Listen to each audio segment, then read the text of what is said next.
இந்திராக்கு கொஞ்சம் கொஞ்சமா தலை சுத்த ஆரம்பிக்குது. என்னென்னமோ பண்ணுது. ஹேமாவும் கௌதமும் ஏதோ வீடியோ ஒன்று பார்த்துட்டு இருக்காங்க. போன்ல ஏதோ ஒன்று பார்த்துட்டு இருக்காங்க. அப்போ கௌதம் கிட்ட இந்திரா சொல்றாங்க, கௌதம் கொஞ்சம் வெயிட் பண்ண, நான் ரூமுக்கு போயிட்டு வந்துடுறேன் அப்படின்னு சொல்லிட்டு ரூமுக்கு போயிடுறாங்க. அதனால கொஞ்சம் கூட சமாளிக்கவே முடியல. அவங்களுக்கு அப்படியே தலை என்னென்னமோ பண்ணுது. தலை சுத்துற மாதிரி இருக்கு. தூக்கம் பயங்கரமா வர்ற மாதிரி இருக்கு. தூக்கத்தை கண்ட்ரோலே பண்ண முடியல. அவ்வளோ ஒரு மோசமான நிலைமையில் இருக்காங்க. கடைசியில படுத்துறாங்க. இந்திரா கண்ணில் தண்ணியா வருது. என்ன இப்படி பண்றதுன்னு முடியாம கஷ்டப்பட்டுட்டு இருக்காங்க. அப்போ கௌதம் வர்றாங்க. இந்திரா கூப்பிட்டு வர்றாரு. கௌதம், ஆஹா கௌதம் வர்றான். கௌதம் கிட்ட நமக்கு இது மாதிரி இருக்குன்னு சொன்னா அவனும் போக மாட்டான். எப்படியாச்சும் சமாளிச்சு அவனை முதல்ல அனுப்பிச்சு விடணும் அப்படின்னு யோசனை பண்றாங்க. உடனே செவுத்து பக்கம் திரும்பி நின்னுக்கிறாங்க இந்திரா.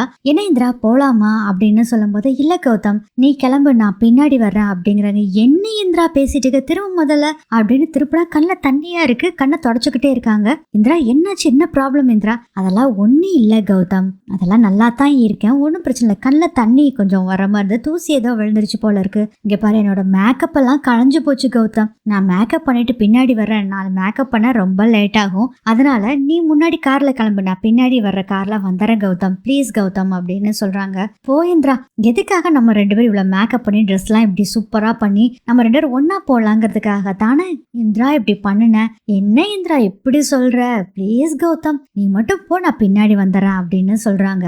வேற வழி இல்லாம கௌதமும் சரின்னு சொல்லிட்டு அங்க இருந்து போயிடுறாரு. அடுத்ததே ராகினி என்ன பண்றாங்க தெரியுமா? ராகினி கௌரி கிட்ட சொல்லிட்டு இருக்காங்க, அவ அப்படியே மைக்கு தான் போயிட்டு இருக்கிற நிலைமை பார்த்தா அப்படியே ஸ்பாட்லயே நல்லா தூங்கிடுவா போல இருக்குன்னு தான் சொல்லிக்கிட்டு இருக்காங்க. கதருக்கு எல்லா ட்ரெஸ் எல்லாம் கோட்டெல்லாம் சரி பண்ணி விட்டுட்டு ஜெயா சொல்றாங்க, நல்லா டிப்டாப்பா இருக்கடா, நல்லா பேசணும் அப்படின்னு சொல்லும் போதே பாத்தீங்கன்னா ராமச்சந்திரன் வர்றாங்க. இங்க பாருங்க, நம்ம பசங்களுக்காக தான் போறோம். நீ சும்மா அந்த இந்திராயங்கள் லொந்திராயங்கள் எல்லாம் கேட்டுட்டு இருந்தீங்கன்னா எனக்கு கோவம் வந்துடும். அவ்வளவே தூக்கி வச்சுட்டு தலையில ஆடுறது. நம்ம பசங்களுக்காக தான் எல்லாமே செய்யறோம், ஓகேவா அப்படின்னு சொல்றாங்க. அட ஓகே சாமி, நான் அங்க பாடுற பாட்டை மட்டும் தான் பாடுவேன், வேற ஒன்னும் கண்டுக்க மாட்டேன், ஓகேவா அப்படின்னு சொல்றாரு ராமச்சந்திரன்.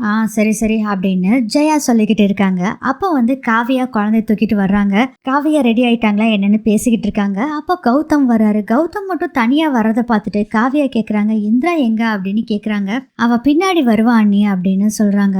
இல்ல அவளுக்கு ஏதோ உடம்பு சரியில்லைன்னு நினைக்கிறேன், அதனாலதான் இப்படி இருக்கா, நான் என்னன்னு போய் பார்த்துட்டு வந்துடுறேன், அவளை கூட்டிகிட்டே போறேன், இல்ல கையோடவே நான் கூட்டிட்டு வந்துடுறேன் அப்படின்னு சொல்றாங்க காவியா. அதுக்கு கதிர் சொல்றாரு, ஆமா ஆமா நீ வச்சிருக்கிறதே ஒரு எக்ஸ்ட்ரா லக்கேஜ், இதுல வேற அவளை வேற கூட்டிட்டு வரையா, ஒன்றும் வேண்டாம் வா அப்படின்னு சொல்றாங்க கதிர். ஜெயாவும் சொல்றாங்க, அதெல்லாம் ஒன்றும் கூப்பிட வேணாம், அவள் வரட்டும் வாங்க போகலான்னு சொல்லிட்டு முன்னாடி போயிடுறாங்க. இங்கே இந்திராவை காமிக்கிறாங்க. இந்திராவால கொஞ்சம் கூட முடியல.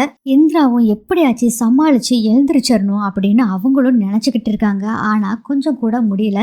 இதை கதவை திறந்துட்டு எட்டி பாக்குறாங்க ராகினி. ஆஹா, இவ எழுந்திரிக்கிறதுக்கு சான்ஸே இல்லை, இவன் நல்லா தூங்கிடுவா அப்படின்னு நினைச்சுக்கிட்டு இருக்காங்க. வெளியே போய் கௌரி கிட்டையும் சொல்லிக்கிட்டு இருக்காங்க. அடுத்ததே அந்த ஃபங்க்ஷன் நடக்கிற இடத்த காமிக்கிறாங்க. வீட்டுல இருந்து எல்லாரும் வந்துடுறாங்க. ஆனா கௌதம் மட்டும் இன்னும் வரல. கௌதம் வர்றப்ப பார்த்தா அங்க இருக்கவங்க எல்லாருமே கௌதம் வந்தாச்சு அப்படின்னு சொன்னோன்னே அதை பார்த்துட்டு காண்டாகுது கதிருக்கு. கௌதம் போய் எல்லாத்துக்கிட்டையும் பேசிட்டு இருக்காங்க. அதை பார்த்துட்டு ஜெயா சொல்றாங்க கதிர்கிட்ட, டேய் நீயும் போய் அவனை மாதிரி போய் பேசுறா, இல்லாட்டி வா நான் உனக்கு எல்லாத்தையும் இன்ட்ரடியூஸ் பண்ணி வைக்கிறேன் அப்படின்னு சொல்றாங்க. சரிம்மா அப்படின்னு கதிரும் சொல்றாங்க. அப்புறம் கௌதம் எல்லாத்துக்கிட்டே பேசிட்டு இருக்காங்க. கூடவே ராமச்சந்திரனும் இருக்காங்க.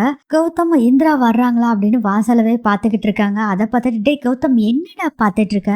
இல்லப்பா இந்திரா வர்றாளான்னு பாக்குறான்ப்பா, சரி அவளுக்கு கால் பண்ண வர்றாளா என்னன்னு தெரியுமா பாக்கலாம் அப்படிங்கிறாங்க. சரிப்பா அப்படின்னு சொல்லிட்டு கௌதம் கால் பண்றாரு. ஆனா ரிங் போகுது, ஆனா நாட் ரீச்சபிள் அப்படின்னு வருது. அதை பார்த்தோன்னே, அப்பா நாட் ரீச்சபிள்னு வருதுப்பா. டே கௌதம் ஒன்றும் பிரச்சனை இல்லை, அவ வந்துட்டு இருப்பா, அதனாலதான் அப்படி நாட் ரீச்சபிள்னு வருது அப்படின்னு சொல்றாங்க.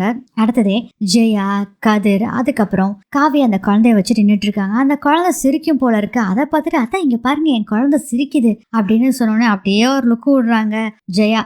ஏமா இந்த குழந்தைய விட்டுட்டு வந்திருந்தேன்னா நீ கதிர்க்காக எல்லாத்துக்கிட்டையும் போய் பேசலாம்ல அப்படிங்கிறாங்க. அத்தா எனக்கு யாரை தெரியும் அத்தா நான் போய் பேசுறதுக்கு, தான் போய் உட்கார்றான், அந்த குழந்தைய வச்சுட்டு நிக்க முடியல அப்படின்னு சொல்லிட்டு அங்க இருக்க ஒரு சேர்ல போய் உட்கார்றாங்க. தனியா தான் போய் உட்காந்துருக்காங்க. குழந்தைகிட்ட, என்னடா உங்க சித்தி வரலையா? வருவ பாரு, நம்மளை விட்டுட்டு அவ பாட்டுல அங்க நின்றுட்டா பாரு, நம்ம கூட வரணும் அவ நினைக்கல பாரு அப்படின்னு சொல்லி பேசிக்கிட்டு இருக்காங்க.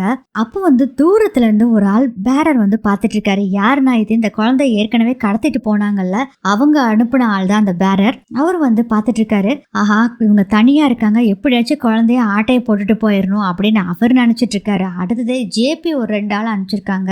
அந்த 2 ஆளுகளும் வர்றாங்க. டே குழந்தை இங்க இருக்குடா பாடா தனியா இருக்குது, எப்படியாச்சும் இவங்க தனியா நல்ல யாருமே இல்லாதப்பா எப்படியாச்சும் அந்த குழந்தைய ஜேபி சொன்ன மாதிரி ஆட்டையை போட்டுட்டு போயிடணும் அப்படின்னு சொல்லி அவங்க ஒரு பக்கம் பேசிட்டு இருக்காங்க. அடுத்ததே இந்திராவை காமிக்கிறாங்க. இந்திராவுக்கு ஒரே குழப்பம், என்னடா இது நம்மளும் எவ்வளவோ ட்ரை பண்றோம் எழுந்திருக்க முடியல, என்ன ஆச்சு அப்படின்னு யோசனை பண்ணிட்டு இருக்கும் போது திடீர்னு பார்த்தா அந்த பொக்கே கௌதம்க்கு வரும்ல, அந்த பொக்கேல ஒரு கார்டு இருக்கும், அதுல ஒருத்தர் போட்டு தள்ளுவேன்னு போட்டிருந்தாங்க பாருங்க. அதை நினைச்சோன்னே ஆஹா இனிமேல் நம்ம இப்படி படுத்திருந்தா வேலைக்கு ஆகாது, ஏதாச்சும் பண்ணி நம்ம எழுந்திருச்சே ஆகணும் அப்படின்னு சொல்லி யோசனை பண்ணிக்கிட்டே இருக்காங்க. அப்பதாங்க ஞாபகம் வருது, ஐஏஎஸ் ட்ரைனிங்ல ஒன்னு சொல்லி கொடுத்துருப்பாங்க, எலுமிச்சம்பழத்தை புழிஞ்சு இப்படி குடிக்கிறப்போ இந்த தூக்கம்லாம் விலகிரும் அப்படின்னு சொல்லியிருப்பாங்க. அதை உடனே நம்ம செய்யலாம் சொல்லிட்டு வேகமா நடக்க ட்ரை பண்றாங்க. பட் நடக்க முடியல, அப்படியே தள்ளுது. இருந்தாலும் செவுத்த புடிச்சுக்கிட்டே தட்டு தடுமாறி எப்படியோ டைனிங் ஹாலுக்கு போய் அங்க இருக்க ஃப்ரிட்ஜில் ஓபன் பண்ணி அந்த எலுமிச்சம்பழத்தை தேடுறாங்க. பட் பாத்திரம்லாம் தடப்படன்னு கீழே விழுகுது. அப்போ பேசிக்கிட்டு இருந்த ராகினிக்கும் கௌரிக்கும் ஏதோ பாத்திரம் விழுந்த சவுண்டு கேக்குது. அதை கேட்டுட்டு ராகினி என்ன சவுண்டு உள்ள அப்படின்னு கேக்குறாங்க. அது ஒண்ணு இல்லாம எலி ஏதாச்சும் உருட்டும் அப்படின்னு கௌரி சொல்றாங்க. இல்ல போய் பார்க்கலாம் அப்படின்னு சொல்லிட்டு போய் பார்த்தா இந்திரா அப்படியே அந்த ஃப்ரிட்ஜுக்கு பக்கத்துல உட்காந்துருக்காங்க. இருந்தாலும் தட்டு தடுமாறி எப்படியோ எழுந்திருச்சு அங்க இருக்க எலுமிச்சம்பழத்தை எடுத்துக்கிட்டு போய் எலுமிச்சம்பழத்தை 2ஆ கட் பண்றாங்க. ஆஹா இதை முதல்ல நிறுத்தியே ஆகணும் அப்படின்னு சொல்லிட்டு கௌரி நான் அப்படியே பேச்சு கொடுத்துட்டு இருக்கேன், நீ போய் அந்த எலுமிச்சம்பழத்தை எடுத்து தூக்கி போட்டுரு அப்படின்னு சொல்றாங்க. சரிம்மா அப்படின்ட்டு 2 பேரும் போறாங்க. ராகினி கேக்குறாங்க, இந்திரா பார்ட்டிக்கு போகாம இங்க என்ன இந்திரா பண்ணிட்டு இருக்க அப்படின்னு சொல்லும் போது கௌரி கொடுங்கம்மா நான் எலுமிச்சம்பழம் புழிஞ்சு தரேன் அப்படிங்கிறாங்க. இல்ல வேண்டாம் நானே புழிஞ்சுக்கிறேன் அப்படின்னு சொல்லி இந்திரா சொல்றாங்க. கொடுங்கம்மா அப்படின்னு எலுமிச்சம்பழத்தை வாங்கிடுறாங்க. அப்படியே ராகினி என்ன பண்றாங்கன்னு இந்திராவை தன் பக்கம் திருப்பி, இந்திரா என்ன ஃபுல்லா சரக்கு போட்டிருக்கியா, பார்ட்டியில போய் குடிக்க முடியாது நீ இங்கேயே சரக்கு போட்டுட்டியா அப்படின்னு சொல்லிட்டு இருக்காங்க. இவங்க பேசிட்டு இருக்க சமயத்திலேயே எலுமிச்சம்பழத்தை தூக்கி வீசி எரிஞ்சிட்டு இவங்க ஒரு வெறும் தண்ணியில உப்பு போட்டு ஜூஸை கலக்கி அம்மா எலுமிச்சம்பழம் புழிஞ்சிட்டேன் குடிங்க அப்படின்னு சொல்லி கௌரி குடுக்குறாங்க. அதை வாங்கி இந்திரா குடிக்கிறாங்க. இல்ல இது வெறும் தண்ணி மாதிரி இருக்கு, எலுமிச்சம்பழம் புழிஞ்சியா அப்படின்னு கேக்குறாங்க. புழிஞ்சம்மா அப்படின்னு சொல்லிட்டு இருக்கும் போதே இது எப்படியாச்சும் நிறுத்தணும்னு சொல்லிட்டு என்ன பண்றாங்கன்னா ராகினி ரொம்ப சுத்தம் பண்ண சொன்னல அதை கிளீன் பண்ணாம இங்க வேலை செஞ்சுட்டு இருக்க வா வா அப்படின்னு சொல்லிட்டு எப்படியோ ராகினி இந்திரா கிட்ட இருந்து கௌரிய கூட்டிட்டு போயிடுறாங்க. அப்பாடா எப்படியோ தப்பிச்சிடும் அப்படின்ட்டு அம்மா எலுமிச்சம்பழம் அங்க இருந்தது எல்லாத்தையும் தூக்கி போட்டுட்டே இல்ல அப்படின்னு கேக்குறாங்க. ராகினி அம்மா அங்க எலுமிச்சம்பழமே இல்ல, இனி அவங்களுக்கு எலுமிச்சம்பழம் கிடைக்காதுமா கவலைப்படாதீங்க அப்படின்னு சொல்றாங்க. கௌரியும் அப்பாடா எப்படியோ அவ நீ அங்க போக மாட்டா அப்படின்னு சொல்றாங்க. ராகினி இந்திராவும் எப்படியாச்சும் நம்ம போயே ஆகணும்னு முழிச்சு பாக்குறாங்க. முழிக்கவே முடியல, தூக்கம் பயங்கரமா சொருகிக்கிட்டே இருக்கு. அப்போ உடனே அம்மா எலுமிச்சம்பழம் வாங்கி வச்சிருப்பாங்களே பூஜை பண்றதுக்கு அப்படின்னு சொல்லிட்டு பூஜா ரூம்ல போய் பாக்குறாங்க. ஒரு பவுல் நிறைய எலுமிச்சம்பழம் இருக்கு. அதுல ஒரு எலுமிச்சம்பழத்தை எடுத்துட்டு புழிஞ்சு குடிச்சு கொஞ்ச நேரத்திலே அவங்களுக்கு சுத்தமா தூக்கம் எல்லாமே விலகிறது. பழைய நிலைமைக்கு இந்திரா வந்துடுறாங்க. டைமை பாக்குறாங்க, லேட் ஆயிடுச்சு. ஐயோ அக்கா அங்க தனியா இருப்பாங்க, உடனே போகணும், குழந்தைக்கு ஏதாச்சும் ஆயிரும் அப்படின்னு சொல்லிட்டு வேகமா அங்க இருந்து இந்திரா போறாங்க. அதுக்குள்ள காவியாவை காமிக்கிறாங்க. காவியா குழந்தை தனியா உட்காந்துட்டு இருக்காங்க. இங்க பார்த்தா இங்க பாட்டெல்லாம் ஸ்டேஜ்ல பாடிக்கிட்டு இருக்காங்க. எல்லாரும் அந்த பாட்டை ரசிச்சு பாத்துக்கிட்டு இருக்காங்க. இவங்க தனியா இருக்கிறத கவனிக்கிறாங்க ஜேபியோட ஆட்கள். இதான் கரெக்டான டைம், பாட்டு வேற பாடிட்டு இருக்காங்க, இப்ப குழந்தைய கடத்தணும்னா வசதியா இருக்கும் அப்படின்னு சொல்லிட்டு குழந்தைய தூக்கலான்ட்டு பக்கத்துல வரும்போது ஒரு போன் கால் வருது. ஜேபி தான் கால் பண்றாரு. ஜேபி சொல்றாரு, டே என்னடா பண்ணிட்டு இருக்கீங்க? ஐயா இப்பதான் குழந்தைய ஆட்டைய போடலான்ட்டு நாங்க வந்துட்டு இருக்கோம் ஐயா அப்படிங்கிறாங்க. இங்க பாரு ஏற்கனவே அந்த குழந்தைய கடத்தின ஆளுகளும் இங்க வந்திருக்காங்களாமா, ரொம்ப பார்த்து கவனமா பண்ணுங்கடா. ஐயா நீங்க சொல்லிட்டீங்களா, நான் அப்படியே பண்ணிடுறேன் விடுங்க, நான் பாத்துக்கிறேன் அப்படின்ட்டு போனை கட் பண்றாரு. கூட இருக்கிறவர் கேக்குறாரு, என்னடா ஆச்சு, என்ன ஜேபி அண்ணன் சொல்றாரு? டே இங்க ஏற்கனவே குழந்தைய கடத்தின ஆளுகளும் குழந்தைய கடத்துறதுக்காக வந்திருக்காங்களாமா, நம்ம ரொம்ப கேர்ஃபுல்லா இருக்கணும்டா அப்படின்னு சொல்றாங்க. என்னடா இப்படி சொல்ற, இந்த குழந்தைக்கு எதுக்குடா இவ்வளவு மவுசு? டே அது யாரு, பணக்கார வீட்டு குழந்தை, சும்மாவை விடுவாங்க அப்படின்னு சொல்றாரு. அந்த ஆளும் இதெல்லாம் கேட்டுட்டு சரி வா போலாம் அப்படின்னு சொல்லி 2 பேர் பேசிட்டு இருக்கும் போதே இது அந்த குழந்தைய கடத்தின ஆள் ஒரு பேரரை செட் பண்ணாரு பாருங்க. அந்த பேரர் கேட்டுறாரு, போச்சு போ நம்ம இங்க வந்திருக்கிறது தெரிஞ்சிருச்சு, நம்ம ரொம்ப கவனமா இருக்கணும் அப்படின்னு அவரு நினைச்சிட்டு இருக்காரு. அடுத்தது இந்திராவை காமிக்கிறாங்க.